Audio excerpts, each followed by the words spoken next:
छोटी सी प्रस्तुति देंगे। मैं क्षमा चाहता हूं क्योंकि आज संडे का दिन है, आप व्यस्त कार्यक्रम है सभी का, लेकिन फिर भी मैं समय ले रहा हूं आपका। तो बच्चों सुनो, एक मिनट बोले कोई नहीं, आवाज जब तक आप चुप नहीं होंगे मैं बोलूंगा नहीं, क्योंकि मुझे बहुत इंपॉर्टेंट बात बोलनी है, यहाँ पे इंपॉर्टेंट बोलनी है, इसलिए बोल रहा हूं मैं। और सब सुन रहे होंगे आप, रोज सुनते हैं आप, सभी दिन सुनते हैं, लेकिन ये बात मैं आपके सामने बोल रहा हूँ, आज पहली बार सुनेंगे आप। सुनिए, तो ये प्यारे प्यारे बच्चे हैं और इनका जीवन बहुत बहुमूल्य है, जिसकी कोई कीमत नहीं है।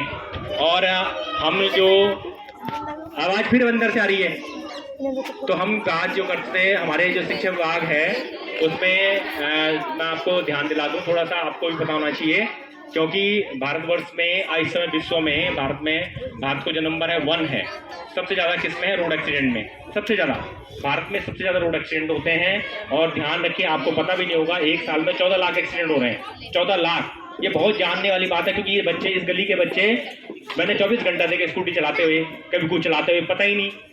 लेकिन आंकड़ा देखेंगे आप, माँ बाप यहाँ पर अभिभावक बैठे हैं, सब बैठे हैं, इस मैसेज को घर पर जरूर ले जाइए कि 14 लाख दुर्घटनाएं हो रही हैं भारतवर्ष में। और एक साल में 2021 का जो आंकड़ा था 1,50,000 था, एक साल मरने वाले 1,50,000 से ऊपर। और 2022 का जो आंकड़ा था 1,68,000, और जो 2023 का आंकड़ा है वो 1,71,000 एक वर्ष में मरने वाले हैं।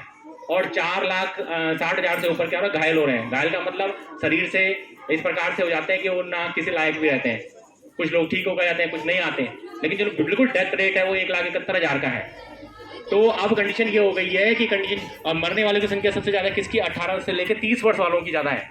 तो जब इतने उसमें मर रहे हैं, इतने नौजवान, आप सोचिए, और लगातार मरते रहे, तो एक समय भारतवर्ष में क्या बच जाएंगे? क्योंकि नौजवान जो बच्चा होता है, जो बच्चे 18 से 30 वाले हैं, वही देश की क्या होता है? देश की जो क्या होती है, क्या देश का जो विकास होता है उन्हीं के कंधों पर टिका होता है। अगर इसी प्रकार से लोग बच्चे हमारे जाते रहे तो एक दिन देश का विकास कैसे होगा फिर? तो इस पर क्या बताया, बच्चे ध्यान सुनेंगे, सभी अभिभावक भी ध्यान सुनेंगे कि सरकार ने कहा कि भैया इन बड़े लोगों को समझा के कोई फायदा नहीं है, क्योंकि मुझे समझाया जा रहा है, आपको समझाया जा रहा है, तो बात पल्ले नहीं पड़ रही, फिर बात वही आ रही है, नहीं समझ रहे। तो अब बच्चों के लिए चलाया गया है अभियान है, सुप्रीम कोर्ट के आदेश हैं कि 2017 से जगह जगह जहां जहां अभिभावक आए, बच्चे आए, बच्चों के सामने बात रखें कि इस प्रकार के रोड एक्सीडेंट हो रहे हैं, और ये बच्चे की मरने वाली सबसे ज्यादा संख्या है। और गलती हमारी, आपको पता है, इन बच्चों को आप क्या देते हैं? स्कूटी, गाड़ी दे रहे हैं आप। और एक दिन में अगर मैं डेथ रेट बताऊं तो आप ध्यान रखिए, जो आपका एक साल का मैंने 1,68,000 बताया, और 5 साल का जो आंकड़ा है 7,77,000, और 10 साल का आंकड़ा 14 लाख लोग मर चुके हैं, और वो बच्चे ज़्यादा हैं, बस 70% के ऊपर बच्चे हैं उसमें, 70 से और 50% के बीच में ये जो बच्चे हैं हमारे, ये जा रहे हैं। और गलती हमारी है, हम उनको जानबूझकर गाड़ी दे रहे हैं। और 2 व्हीलर वालों की सबसे ज़्यादा है, ये जो दुपहिया वाहन चला रहे हैं उसमें सबसे ज़्यादा उनकी रेशियो है, सबसे ज़्यादा मरने वालों का। तो इन बच्चों को गाड़ी बिल्कुल ना दें। हमारी गली में गाड़ी चलाते हुए देखे गए, रोड पे गाड़ी चलाते हुए देखे गए, इस रोड पे आपने देखा कितना बड़ा एक्सीडेंट होता है, कितनी बार एक्सीडेंट हो चुके हैं। इन पर रोड पर भेजे ना, इनको इस रोड पर, इस साइड में तो भेजे ना, इस वाले साइड, इस चौराही पे, और बच्चे जाते हैं इस पे। तो बच्चे का जीवन अमूल्य है, ध्यान रखिए। और सबसे ज़्यादा मैंने आपको बता दें, ओवर स्पीडिंग हो रही, जो भी स्पीड से ला रहे, ओवरलोडिंग, और हमारी ओवर जो आपका ड्रिंकिंग, जो दारू पे शराब पी के गाड़ी चलाना है। और एक और मेन आंकड़ा मैं आपके सामने रख दूं, क्योंकि जो भारत सरकार ने कहा कि भाई 1,68,000 मरने वाले हैं, तो भाई ऐसा क्यों हो रहा है? तो उसमें 50% बच जाते अगर समय पर उनकी क्या हो जाती, अगर समय पर उनको क्या मिल जाता, उपचार मिल जाता, तो 50% लोग बच जाते। लेकिन लोगों ने उपचार नहीं दिया, डर के मारे नहीं दिया लोगों ने कहा यार अगर हम इसको ले जाएंगे तो ऐसा ना हो हम ही फंस जाए यहाँ, पुलिस वाले या डॉक्टर से हमें पूछे कि भाई कहाँ से लाया, क्या लाया। तो 2016-17 में ये कानून, इसको सुप्रीम कोर्ट ने हटा दिया। आप बेफिक्र अगर आपको कोई मिलता है रोड पर, कोई एक्सीडेंट वाला व्यक्ति, घायल व्यक्ति जिसका एक्सीडेंट हो, तो आप उसे हॉस्पिटल ले जाइए। मैं नियम इसलिए बता रहा हूँ क्योंकि आप डरे ना मदद करने से। बच्चों को भी बता रहा हूँ कि जब भी आप हॉस्पिटल लेके जाएं उनको, तो उनको बताएं गुड सैमरिटन लॉ के तहत।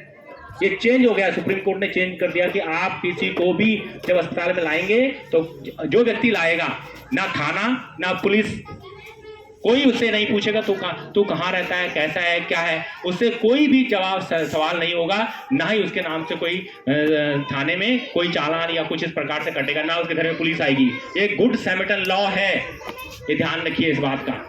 और इसमें आने वाले समय में जो भी हो रहा है, इनाम मिल रहा है, अब नया नीति नहीं आ गई, जो ये बच्चे हो चाहे आप हो चाहे कोई मदद करेगा तो उसको इनाम दिया जाएगा गुड सैमरिटन लॉ के तहत, पैसे भी दिया जाएगा नगद और उसको चिन्ह भी मिलेगा। और जो बच्चा अगर ये 18 साल से कम बच्चा अगर कोई गाड़ी चलाता हुआ पकड़ा गया, अभी तो पकड़ाने के जिस दिन पकड़े जाएंगे तो उस दिन 3 साल की सजा आप अभिभावकों के लिए है और 25,000 का जुर्माना है, आपको कोई बचा भी नहीं सकता। ये ध्यान रखिए, इसका विशेष ध्यान रखिए, आपको बताया जा रहा है इसलिए, ठीक है। और जो अभिभावक गाड़ी चलाते हैं वो हेलमेट का अवश्य प्रयोग करें, सीट बेल्ट लगाएं और बच्चों को रोड पर ना भेजें किसी भी कंडीशन। इस वाली ये जो ट्रैक बना हुआ है, ये वाला जो रोड सामने वाला है, ये एक्सीडेंट बिल्कुल जोन है। कितने एक्सीडेंट हो गए यहाँ पे और पूरे ट्रक उलट जाते हैं। तो भगवान इतनी बड़ी हुई कि बहुत बड़ी दुर्घटना नहीं हुई। हमारे जब बच्चे छुट्टी होती है उस समय ऐसी दुर्घटना नहीं हुई, नहीं तो हमारे बच्चे उस समय इतनी संख्या में जाते हैं, अगर उस समय कोई घटना हो जाए तो पत्नी क्या हो जाएगा। तो सबसे पहले इसका विशेष ध्यान रखें। तो मैं ज़्यादा समय नहीं लूंगा और एक छोटा सा सुरक्षा गीत आपके सामने रखा जा रहा है। मैं इसलिए बोल रहा हूँ क्योंकि हमें कहा गया है कि आप इसको प्रचार प्रसार करिए, आगे प्रचार प्रसार करिए, और फ्री है, निःशुल्क है, इसलिए आप समझिए इस बात को। और मैं धन्यवाद देता हूँ, आपने मेरी बात को सुना और हमारे बच्चों के बीच एक छोटा सा गीत आपके सामने है, 2-3 मिनट का होगा और आपको सुने। उसमें सड़क के नियमों के बारे में बताया गया, सड़क में किस प्रकार से आपने पालन करना है वो आपके सामने रखेंगे। धन्यवाद।